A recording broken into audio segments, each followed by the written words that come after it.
श्री सद्गुरुनाथ महाराज की जय। श्री कृष्ण भगवान की जय। सियावर रामचंद्र की जय। जयकारा शेर वालिदा बोल सच्चे दरबार की जय।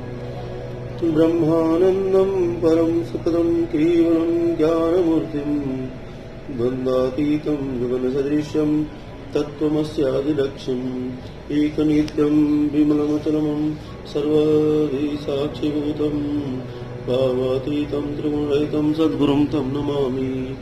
अज्ञानातिमिरान्धस्य ज्ञानाञ्जनशलाकया चक्षुर्न्मीलितं येन तस्मै श्रीगुरुवे नमः। गुरुर्ब्रह्मा गुरुर्विष्णु गुरुदेवो महेश्वर गुरुर्साक्षात् परब्रह्म तस्मै श्रीगुरुवे नमः। ध्यानं मूलं गुरुर्मूर्ति पूजा मूलं गुरुपदं मंत्रमूलं गुरुर्वाक्यं मोक्षमूलः गुरुकृपा। ओम नमः शिवाय गुरुवे सच्चिदानन्दमूर्तये निष्प्रपंचाय शांताय निरालंबाय तेजसे श्रीमन्नारायण भगवान की जय। श्रीमन्नारायण नारायण नारायण श्रीमन्नारायण नारायण नारायण। तत्व चिंतामणि में आज हम सब श्रवण करेंगे गीतोक्त निष्काम कर्मयोग का स्वरूप। गीता का निष्काम कर्मयोग भक्ति मिश्रित है या भक्ति रहित? यदि भक्ति मिश्रित है तो उसका क्या स्वरूप है? इस प्रश्न पर विचार करते समय आरंभ में कर्मों के भिन्न भिन्न स्वरूपों पर कुछ सोच लेने की आवश्यकता प्रतीत होती है। कर्म कई प्रकार के हैं जिनको हम प्रधानतया 3 भागों में बांट सकते हैं: निषिद्ध कर्म, काम्य कर्म और कर्तव्य कर्म। चोरी, व्यभिचार, हिंसा, असत्य, कपट, छल, जबरदस्ती, अभक्ष्य भक्षण और प्रमाद आदि को निषिद्ध कर्म कहते हैं। स्त्री, पुत्र, धन आदि प्रिय वस्तुओं की प्राप्ति के लिए एवं रोग संकट आदि की निवृत्ति के लिए किए जाने वाले कर्मों को हम काम्य कर्म कहते हैं।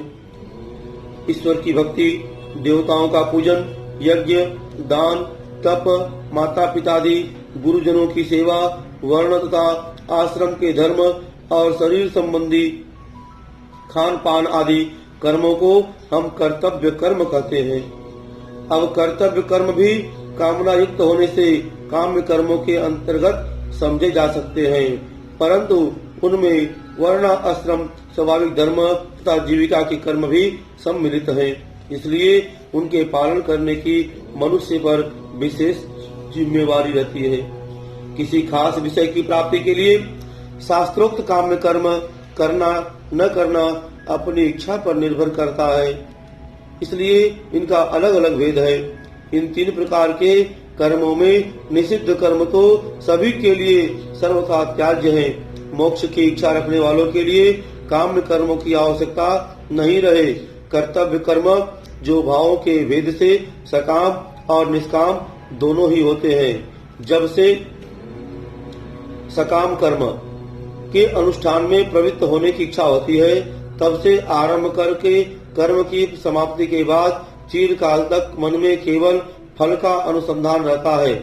ऐसे कर्म करने वाले की चित्त वृत्तियां पद पद पर अपने लक्ष्य फल को विषय करती रहती हैं। यदि धन के लिए कर्म होता है तो उसे पल पल में उसी धन की स्मृति होती है। उसका चित्त धनाकार बना रहता है। कर्म की सिद्धि में जब उसे धन मिलता है तब वह हर्षित होता है, और जब असिद्धि होती है, धन नहीं मिलता या अन्य कोई बाधा आ जाती है, तब उसे बड़ा क्लेश होता है। उसका चित्त फलानुसंधान वाला होने के कारण प्रायः निरंतर व्यथित और अशांत रहता है। ऐसे पुरुष का विषय विमोहित चित्त किसी किसी समय उसे निषिद्ध कर्मों के करने में भी प्रवृत्त कर सकता है। यद्यपि शास्त्र की आज्ञा अनुसार कर्मों का आचरण करने वाला सकामी पुरुष निषिद्ध कर्मों का आचरण करना नहीं चाहता, तथापि विषयों का लोभ बना रहने के कारण उसके गिर जाने का भय बना ही रहता है। कहीं कर्म में कुछ भूल हो जाती है तो उसे सिद्धि तो मिलती ही नहीं, उल्टे प्रायश्चित या दुख का भागी होना पड़ता है। परंतु निष्काम कर्म का आचरण करने वाले पुरुष की स्थिति सकामी के अत्यंत विलक्षण होती है, सकामी से भी अत्यंत विलक्षण होती है। उसके मन में किसी प्रकार की सांसारिक कामना नहीं रहती। वह जो कुछ कर्म करता है सो सब फल की इच्छा को छोड़कर आसक्ति रहित होकर करता है। यहाँ पर यह प्रश्न होता है कि यदि उसे फल की इच्छा नहीं है तो वह कर्म करता ही क्यों है? संसार में साधारण मनुष्य बिना किसी हेतु के कर्म कर ही नहीं सकता और हेतु किसी न किसी फल का ही होता है। ऐसी स्थिति में फल की इच्छा बिना कर्मों का होना सिद्ध नहीं होता। यह ठीक है, साधारण मनुष्यों के कर्मों में प्रवृत्त होने में किसी न किसी हेतु का रहना अनिवार्य है, परंतु हेतु के स्वरूप भिन्न भिन्न होते हैं। सकाम भाव से कर्म करने वाला पुरुष भिन्न भिन्न फलों की कामना से नाना प्रकार के कर्मों को करता है और उसके कर्मों में हेतु है विषय कामना और इसलिए वह आसक्त होकर कर्म करता है। उसकी बुद्धि कामनाओं से ढकी रहती है। जिस प्रकार श्रीमद् भगवद गीता के दूसरे अध्याय में श्लोक संख्या 42, 43, 44 और अध्याय 9 में श्लोक संख्या 20 और 21 दिया है, ठीक उसी प्रकार करते हैं। इसीलिए वह कर्म की सिद्धि असिद्धि में सुखी और दुखी होता है, परंतु निष्काम भाव से कर्म करने वाले पुरुष के कर्मों में हेतु रह जाता है और एक परमात्मा की प्राप्ति होती है।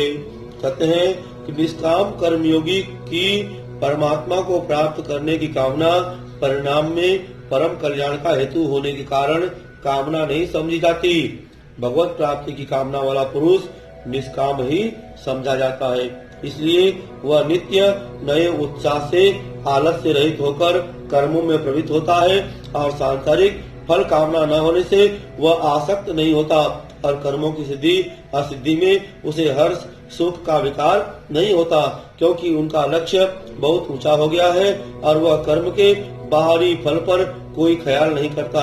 उसकी दृष्टि में संसार के समस्त पदार्थ उस परमात्मा के सामने अत्यंत तुच्छ, मलिन और क्षुद्र प्रतीत होते हैं। वह उस महान से महान परमात्मा की प्राप्ति की शुभेच्छा में जगत के संपूर्ण बड़े से बड़े पदार्थों को तुच्छ समझता है। जैसे श्रीमद् गीता के दूसरे अध्याय में 49वां श्लोक दिया है, इसी से सांसारिक विषय रूप फलों की प्राप्ति अप्राप्ति में उसे हर्ष शोक नहीं होता। सकामी पुरुष की भांति उससे निषिद्ध कर्म करने की भी संभावना नहीं रहती। निषिद्ध कर्मों के कारण है आसक्ति या लोभ। निष्कामी पुरुष जगत के समस्त पदार्थों का लोभ छोड़कर उनसे अनासक्त होना चाहता है और वह श्री परमात्मा को ही एकमात्र लोभ की वस्तु मानता है। उसी में उसका मन आसक्त हो जाता है। अतएव उसकी प्राप्ति के अनुकूल जितने कार्य होते हैं वह उन सबको बड़े उत्साह के साथ करता है और वह निर्विवाद बात है कि परमात्मा की प्राप्ति के अनुकूल तो वे ही कार्य कर सकते हैं जिनके लिए भगवान ने आज्ञा दी है। जो शास्त्र वेद है, जो किसी के लिए किसी प्रकार से भी अनिष्ट कारक नहीं होते, ऐसे कर्मों में निषिद्ध कर्मों का समावेश किसी प्रकार भी नहीं हो सकता। इसलिए निष्कामी पुरुष सकामी पुरुष से सर्वथा विलक्षण होता है। सकामी पुरुष जगत के पदार्थों को रमणीय, सुखप्रद और प्रीतिकर समझकर उन्हें प्राप्त करने की इच्छा से सिद्धि में सुख और असिद्धि में दुख होने की प्रत्यक्ष भावना को लेकर ममता युक्त मन से आसक्ति पूर्वक कर्म करता है और निष्कामी पुरुष सब कुछ भगवान का समझकर सिद्धि असिद्धि में समत्व भाव रखता हुआ आसक्ति और फल की इच्छा को त्याग कर भगवान की आज्ञा अनुसार भगवान के लिए ही समस्त कर्मों का आचरण करता है। यही सकाम और निष्काम कर्मों में भाव का अंतर है।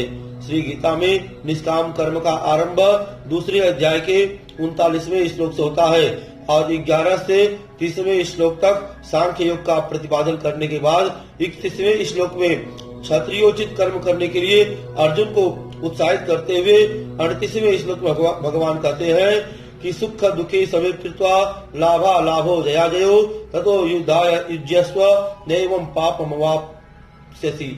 मोह के कारण पाप भय से भीत अर्जुन को सुख दुख का जय पराजय और लाभ हानि रूप सिद्धि असिद्धि में समभाव रखने से कोई पाप नहीं होने की बुद्धि सांख्य के सिद्धांतानुसार बतलाकर अगले एक श्लोक में निष्काम कर्म योग का प्रतिपादन आरंभ करते हैं। कहते हैं भगवान श्री कृष्ण गीता के श्री दूसरे अध्याय में 39वां श्लोक में कि एकाके अभिहिता सांख्ये बुद्धि योगे त्रिमतां शृणु बुद्ध्यां युक्तो यया पार्थम कर्म बंध प्रयहस्यसि।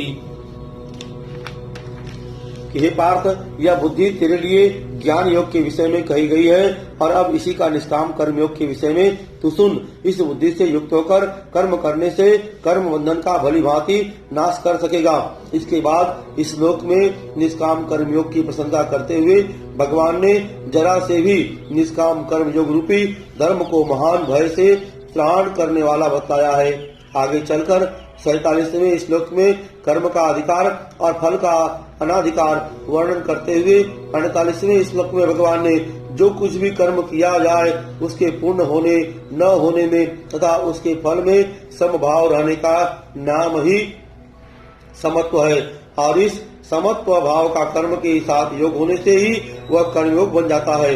ऐसा कहते हुए अर्जुन को आसक्ति त्याग कर सिद्धि असिद्धि में समबुद्धि होकर कर्म करने की आज्ञा दी और आगे उसका फल बतलाया। जन्म बंधन से छूटकर अनामय अमृतमय परम पद परमात्मा की प्राप्ति हो जाना श्रीमद् भगवद गीता के दूसरे अध्याय में 51वां श्लोक है। इस प्रकार भगवान ने दूसरे अध्याय के 47वें और 91वें श्लोक तक कर्म योग का विवेचन किया। यद्यपि इस विवेचन में स्पष्ट रूप से भक्ति का नाम कहीं नहीं आया, परंतु इससे यह नहीं समझना चाहिए कि यह कर्मयोग भक्ति शून्य है। मेरी समझ से गीता का निष्काम कर्मयोग सर्वथा भली मिश्रित भक्ति मिश्रित है। इतना अवश्य है कि कहीं कहीं पर तो इसका भाव प्रधान रूप से अच्छी तरह व्यक्त हो गया है और कहीं कहीं पर वह गौण होकर अव्यक्त रूप से निहित है। परमात्मा के अस्तित्व और उसे प्राप्त करने की शुभ भावना तो सामान्य रूप से कर्म योग के प्रत्येक उपदेश में भरी हुई है। निष्काम कर्म का आचरण ही तभी से आरंभ होता है जब से साधक अपने मन में परमात्मा को पाने की शुभ और दृढ़ भावना को लेकर संसार के भोगों की प्राप्ति अप्राप्ति में हर्ष और शोक का विचार छोड़कर फल आसक्ति त्याग कर देना चाहता है। जो कर्म भगवान की प्रीति या प्राप्ति के लिए नहीं होते उनका तो नाम ही कर्मयोग नहीं होता। कर्मयोग नाम तभी सफल होता है जब कर्मों का योग परमात्मा के साथ कर दिया जाता है। अवश्य ही श्री गीता में कर्म योग की वर्णन शैली दो प्रकार की है। किसी किसी श्लोक में तो भक्ति प्रधान रूप से स्पष्ट प्रकट है और किसी किसी में वह अप्रकट रूप से स्थित है।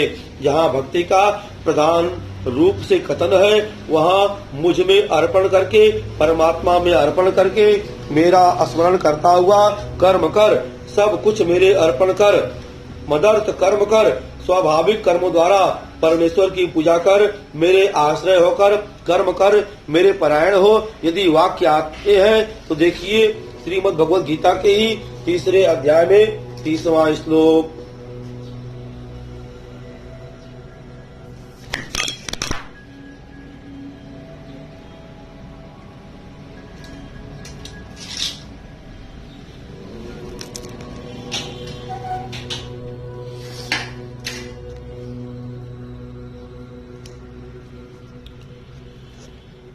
और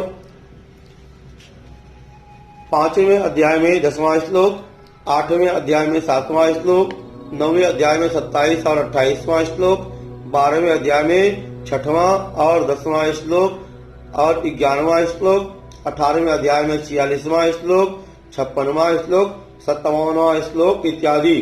जहाँ भक्ति का सामान्य भाव से अप्रकट विवेचन है वहाँ ऐसे शब्द नहीं आते। जैसे श्रीमद् भगवद गीता के दूसरे अध्याय में 47वां, 48वां, 49वां, 50वां और 51वां श्लोक, श्रीमद् भगवद गीता के ही तीसरे अध्याय में 7वां श्लोक, 19वां श्लोक और अध्याय 4 में 14वां श्लोक, अध्याय 6 में प्रथम श्लोक, अध्याय 18 में 6ठा और 9वां श्लोक इत्यादि। इससे यह सिद्ध होता है कि भगवत भावना दोनों ही वर्णनों में है और इसलिए भगवान नाम, भगवत शरण और भगवद्वत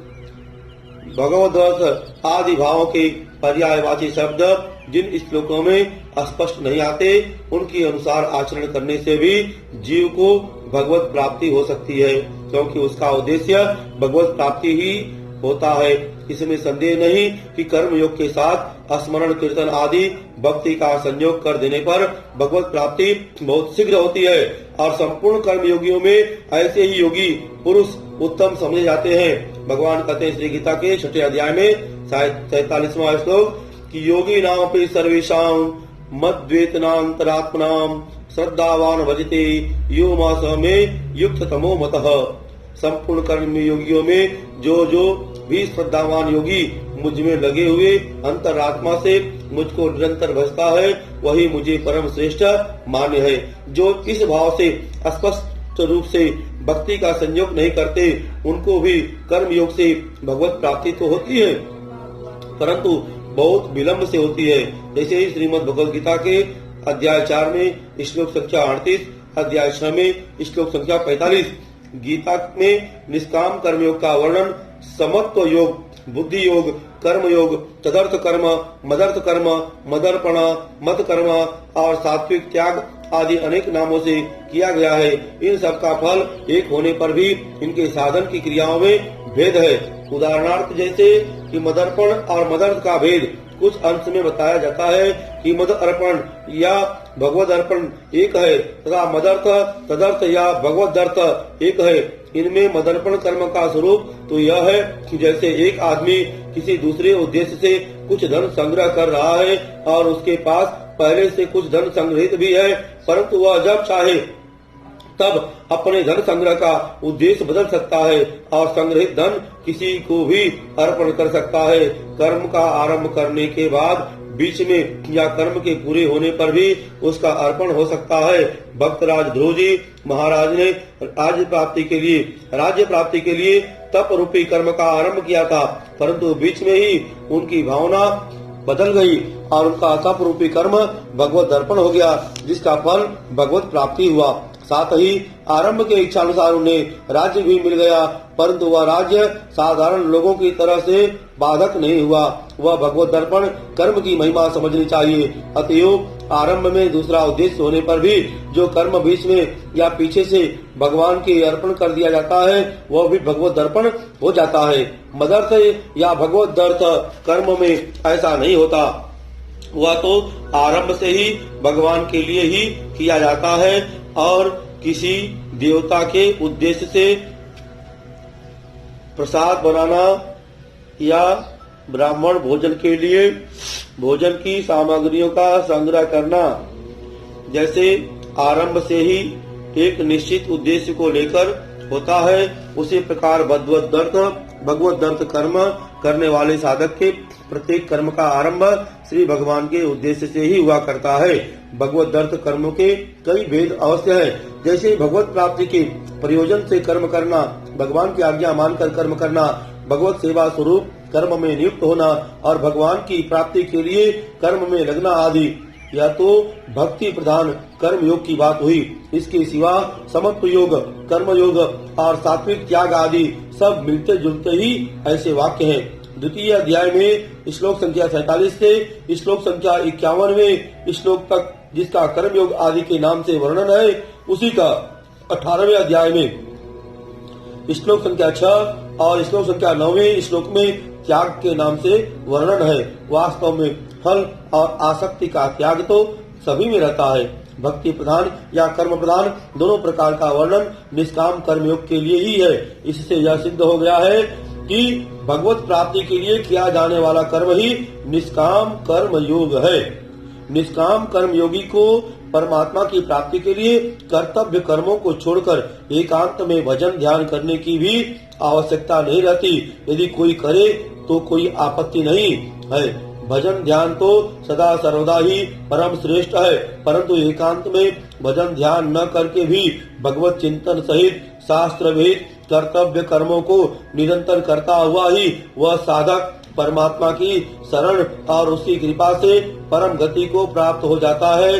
जैसा कि भगवान कहते हैं श्रीमद् गीता के 18वें अध्याय में 56वां और 57वां श्लोक कि सर्व कर्माण्यपि सदा कुर्वाणो मद व्यापाश्रयः मत प्रसादान्वाप्नोति शाश्वतं पदमव्ययम् चेतसा सर्व कर्माणि मयि संशय मत्परम बुद्धि योगमुपाराश्रित्यं मंचितं सत्यं भव। कि मेरे परायण हुआ निष्काम कर्मयोगी संपूर्ण कर्मों को सदा करता हुआ भी मेरी कृपा से सनातन अविनाशी परम पद को प्राप्त हो जाता है। इसलिए सब कर्मों को मन से मेरे अर्पण करके मेरे परायण हुआ समत्व बुद्धि रूप निष्काम कर्म योग का अवलंबन करके निरंतर मुझ में चित्त लगाने वाला हो। वास्तव में कर्मों की क्रिया मनुष्य को नहीं बांधती, फल की इच्छा और आसक्ति से ही उसका बंधन होता है। फल और आसक्ति न हो तो कोई भी कर्म मनुष्य को बांध नहीं सकता। भगवान ने स्पष्ट कहा है कि अपने अपने वर्ण धर्म के अनुसार कर्म में लगा हुआ पुरुष सिद्धि को प्राप्त हो जाता है। अवश्य ही कर्म करते समय मनुष्य का लक्ष्य परमात्मा में रहना चाहिए कि यतम प्रवृत्ति भूतानाम येन सर्वमिदं तथा स्वकर्मणाम तम भक्ष सिद्धि विन्दति मानवा। श्रीमद् भगवद गीता के 18वें अध्याय में 46वां श्लोक है। जिस परमात्मा से सारे भूतों की उत्पत्ति हुई है और जिस सच्चिदानंद घन परमात्मा से यह संपूर्ण जगत जल से बर्फ की भांति व्याप्त है, उस परमेश्वर को अपने स्वाभाविक कर्मों द्वारा पूजकर मनुष्य परम सिद्धि को प्राप्त होता है। जिस प्रकार पतिव्रता स्त्री पति को ही अपना सर्वस्व मानकर पति का ही चिंतन करती हुई पति की आज्ञा अनुसार पति के लिए ही मन वाणी शरीर से नियत अपने जिम्मे बंधे हुए संसार के समस्त कर्मों को करती हुई पति की प्रसन्नता प्राप्त करती है, इसी प्रकार निष्काम कर्मयोगी एक परमात्मा को ही अपना सर्वस्व मानकर उसी का चिंतन करता हुआ उसी की आज्ञा अनुसार मन वाणी शरीर से उस परमात्मा के लिए ही अपने कर्तव्य कर्म का आचरण करके परमात्मा की प्रसन्नता और परमात्मा को प्राप्त करता है।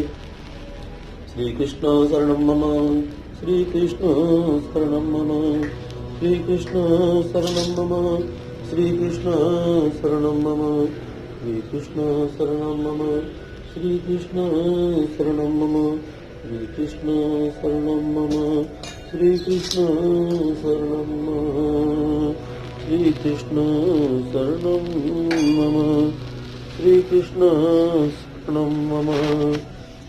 समस्त चराचर में संपूर्ण भूत प्राणियों में परमात्मा को व्यापक समझकर सभी को परमात्मा का स्वरूप मानकर अपने कर्मों द्वारा निष्काम कर्म योगी भक्त भगवान की पूजा करता है। एक महाराजाधिराज सम्राट की प्रसन्नता संपादन करने के लिए इस बात की आवश्यकता नहीं होती कि उनके सभी कर्मचारी एक ही प्रकार का कार्य करें।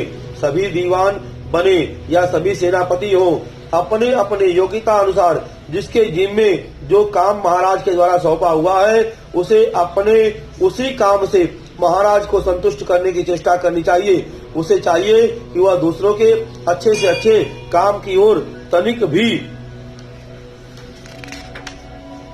न ताककर प्रभु की प्रसन्नता के लिए अपना काम कुशलता के साथ करे। राज दरबार का एक विद्वान पंडित वेद गान सुनकर राजा को जितना प्रसन्न कर सकता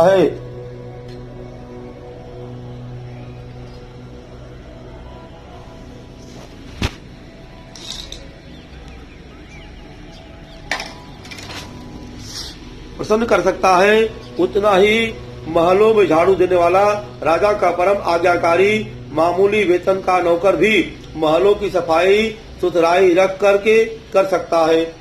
अपना कर्तव्य कर्म छोड़ने की किसी को भी आवश्यकता नहीं है। वास्तव में अपने कर्म से वंचित होना, विमुख होना, अपने कर्म को छोड़कर दूसरे के कर्मों में लग जाना, यह अन्यथा अनुचित माना जाता है।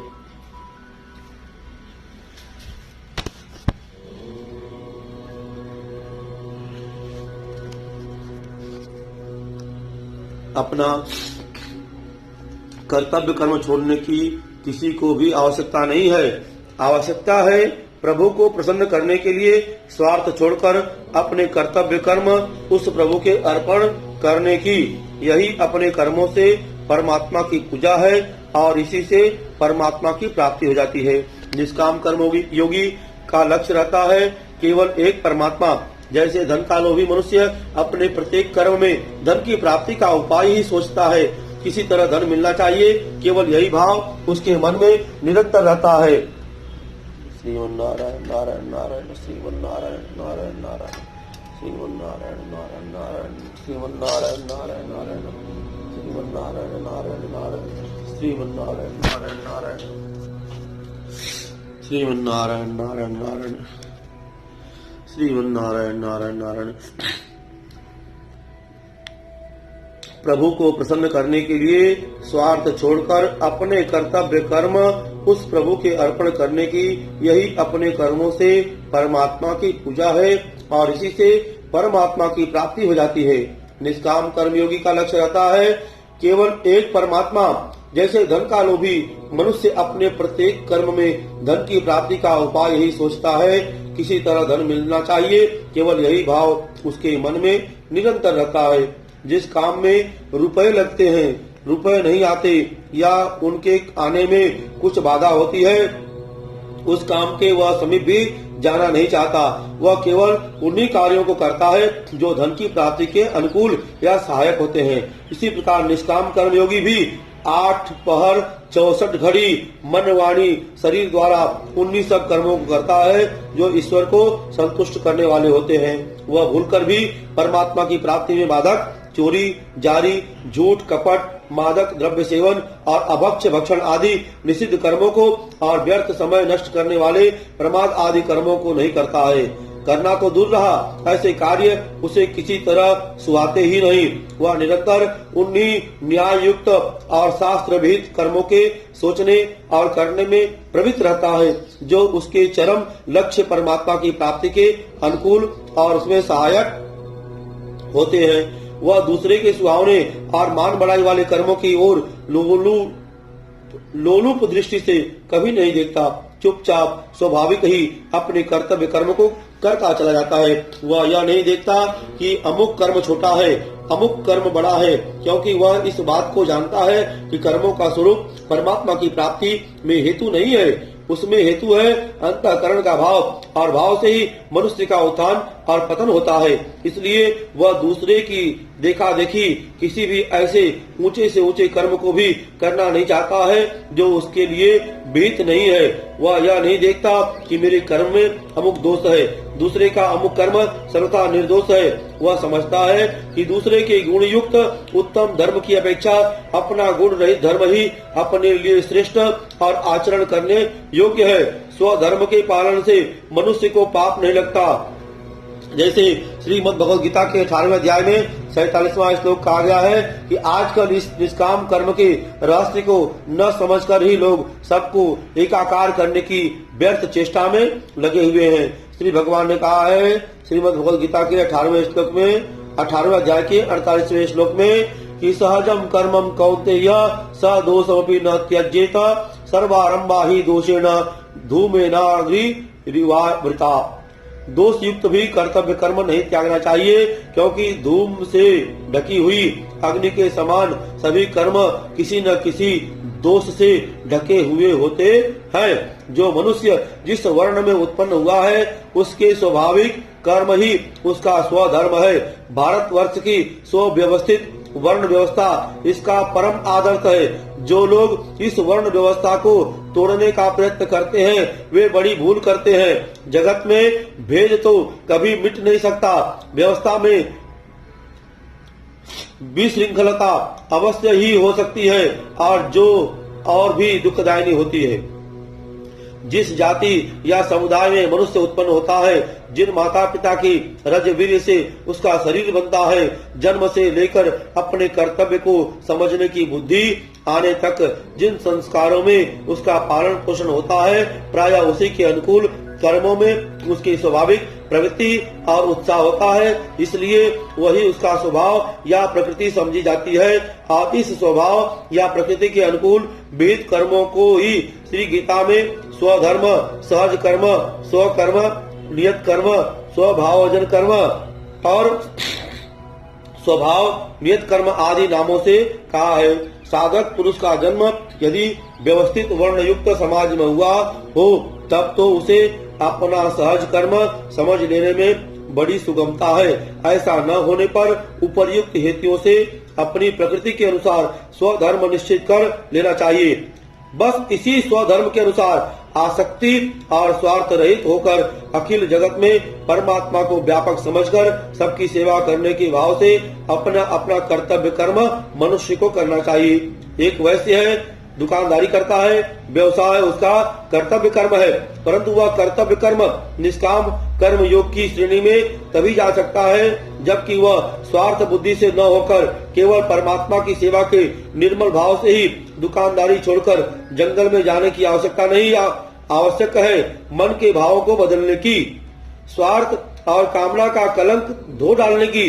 जिस दिन सांसारिक स्वार्थ की जगह मन में परमात्मा को स्थान मिल जाता है उसी दिन उसके वे कर्म जो बंधन के कारण थे स्वरूप से वैसे ही बने रहकर भी परमात्मा की प्राप्ति के कारण बन जाते हैं। पारा और संख्या अमृत का सा काम दे सकता है यदि वह चतुर्वैद्य के द्वारा शोध कर शुद्ध कर लिया जाए। जिस पारे या संख्या के प्रयोग से मनुष्य की मृत्यु होती है वही पारा या संख्या विष भाग के निकल जाने पर अमृत बन जाता है।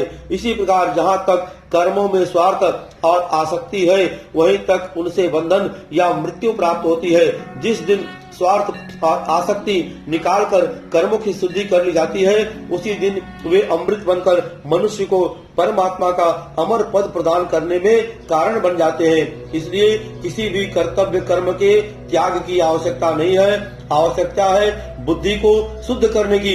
एक मनुष्य सकाम भाव से यज्ञ दान तप करता है और दूसरा एक मनुष्य केवल अपने वर्ण का कर्म भिक्षा युद्ध व्यापार या सेवा करता है, परंतु करता है सब में परमात्मा को व्यापक समझकर सबको सुख पहुँचाने और सबकी सेवा करने से पवित्र भाव से, तो वह उस केवल यज्ञ दान तप करने वाले की अपेक्षा श्रेष्ठ है, क्योंकि उसके कामना न होने के कारण सिद्धि असिद्धि में समप्रभाव रहता है, समभाव रहता है और निरंतर परमात्मा की भावना तथा परमात्मा की आज्ञा का ध्यान रहने से लोभ और आसक्ति भी पास नहीं आ सकते। लोभ और आसक्ति के अभाव से उसके द्वारा पाप या निषिद्ध कर्मों का होना तो संभव ही नहीं होता। यह मेरा यह तात्पर्य नहीं है कि यज्ञ दान तप नहीं करने चाहिए या ये क्षुद्र साधन है, ये तो सर्वथा ही उत्तम है और अंतःकरण की शुद्धि में तथा परमात्मा की प्राप्ति में बड़े सहायक है, परंतु ऐसा होता है उनका प्रयोग निष्काम भाव से करने पर ही। अतएव यहाँ जो कुछ लिखा गया है या जो कुछ कह रहे हैं वह केवल निष्काम कर्म योग की सच्ची महिमा बतलाने के लिए ही है। उपर्युक्त विवेचन से यह भी सिद्ध हो गया कि निष्काम कर्मयोगी से जानबूझकर तो पाप नहीं बन सकते, परंतु यदि कहीं भूल स्वभाव अज्ञान या भ्रम से कोई पाप बन भी जाता है तो वह उसके लागू नहीं होता, क्योंकि उसका उस कर्म में कोई स्वार्थ नहीं है। स्वार्थ रहित कर्मों का अनुष्ठान कर्ता को बांध नहीं सकता। श्रीमद् भगवद गीता के 4थे अध्याय में श्लोक संख्या 14, 5वें अध्याय में श्लोक संख्या 10 इसको दर्शाती है। पक्षांतर में उसका प्रत्येक कार्य भगवत दर्पण होने के कारण वह परमात्मा का सर्वथा कृपा पात्र बन जाता है। राजा के अनेक कर्मचारी होते हैं, सबको योग्यता अनुसार वेतन मिलता है और सभी पर राजा के किसी न किसी काम की जिम्मेवारी रहती है, परंतु प्रत्येक वैतनिक कर्मचारी राज नियमों से बंधा हुआ रहता है। यदि भूल या अज्ञान से भी किसी नियम को कोई कर्मचारी भंग कर देता है तो उसे नियमानुसार दंड का भागी होना पड़ता है। पर एक ऐसा मनुष्य जो किसी समय किसी प्रकार से भी राज्य या राजा से कुछ भी स्वार्थ सिद्ध न कर केवल अहेतुकी राजभक्ति के कारण राज सेवा करता है, उसकी निस्वार्थ सेवा पर राजा मुग्ध रहता है और उसके द्वारा यदि समय पर कोई अज्ञान से भूल हो जाती है तब भी राजा उससे नाराज नहीं होता। राजा समझता है कि वह तो राज्य का निस्वार्थ सेवक है। ऐसा सेवक यदि भूल के लिए दंड चाहता है तो राजा कहता है कि भाई हम तो तुम्हारे उपकारों से ही अत्यंत दबे हुए हैं, तुम्हारी एक भूल का तुम्हें क्या दंड दे। इतना ही नहीं बल्कि राजा उसके उपकारों से अपने को उसका ऋणी समझकर सब तरह से उसका हित ही करता है। इसी प्रकार जो परमात्मा का निस्वार्थ सेवक है, जो अपने प्रत्येक कर्म का समर्पण उस परमात्मा की प्रीति के लिए उसी के चरणों में कर देता है, उससे यदि कोई भूल होती है तो उस पर अकारण सुहृद परमात्मा कोई ध्यान नहीं देते। यह अनियम नहीं है, किंतु स्वार्थ रहित सेवक के लिए यही नियम है। इस प्रकार परमात्मा की प्राप्ति के लिए कर्तव्य कर्मों का आचरण करता हुआ साधक शेष में परमात्मा को प्राप्त हो जाता है। परंतु ऐसे परमात्मा को प्राप्त हुए जीवन मुक्ति के द्वारा भी लोक शिक्षा के लिए राजा जनक आदि की भांति आजीवन कर्म ही हो सकते हैं। श्रीमद् भगवद गीता के तीसरे अध्याय में 20वां श्लोक है। यद्यपि उनके लिए कोई कर्म शेष नहीं रह जाते। श्रीमद् भगवद गीता के तीसरे अध्याय में ही 17वां श्लोक है। परंतु जहाँ तक मन और इंद्रियां सचेत रहती है, वहाँ तक उनके लिए कर्म त्याग करने में कोई हेतु नहीं देखा जाता। किंतु कर्मयोग की सिद्धि को प्राप्त जीवन मुक्त पुरुष के लक्षण साधारण पुरुषों की अपेक्षा अत्यंत विलक्षण होते हैं। जैसे श्रीमद् भगवद गीता के दूसरे अध्याय में 55वां और 58वां श्लोक और अध्याय 12 में 13वां से लेकर 19वां श्लोक तक ऐसे भगवत को प्राप्त हुए महापुरुष के कर्म गीता तृतीय अध्याय के 25वें श्लोक के अनुसार केवल लोक संग्रहार्थ ही होते हैं और वे कर्म कामना और संकल्प से शून्य होने के कारण स्वरूप से होते हुए भी वास्तव में कर्म नहीं समझे जाते। श्रीमद् भगवद गीता के चौथे अध्याय में 19वां और 20वां श्लोक यह दर्शाता है। इस प्रकार निष्काम कर्म योग का साधक परमात्मा की प्राप्ति के लिए कर्मों को परमात्मा में अर्पण कर देने के कारण अंत में परमात्मा के प्रसाद से परमात्मा को पा जाता है। जिस कर्म में आदि से लेकर अंत तक परमात्मा का इतना नित्य और अविच्छिन्न संबंध है, वह कर्म भक्ति रहित कभी नहीं हो सकता। अतएव गीता का निष्काम कर्म योग सर्वथा भक्ति मिश्रित है तथा फल और आसक्ति को त्याग कर भगवान के आज्ञा अनुसार केवल भगवत अर्थ समत्व बुद्धि से शास्त्र भेद कर्तव्य कर्मों का करना ही उसका स्वरूप है। बोले श्री कृष्ण भगवान की जय, श्री सद्गुरुनाथ महाराज की जय। धर्म की जय हो, अधर्म का नाश हो, प्राणियों में सद्भावना हो, विश्व का कल्याण हो। ओंकार हर कष्ट दुख हर हर महादेव की जय। श्री राम जय राम जय जय राम, श्री राम जय राम जय जय राम, श्री राम जय राम जय जय राम, श्री राम जय राम जय जय राम, श्री राम जय राम जय जय राम, श्री राम जय राम जय जय राम, श्री राम जय राम जय जय राम, श्री राम जय राम जय जय राम, श्री राम जय राम जय जय राम, श्री राम जय राम जय जय राम, श्री राम जय राम जय जय राम, श्री राम जय राम जय जय राम, श्री राम जय राम जय जय राम, श्री राम जय राम जय जय राम, श्री राम जय राम जय जय राम।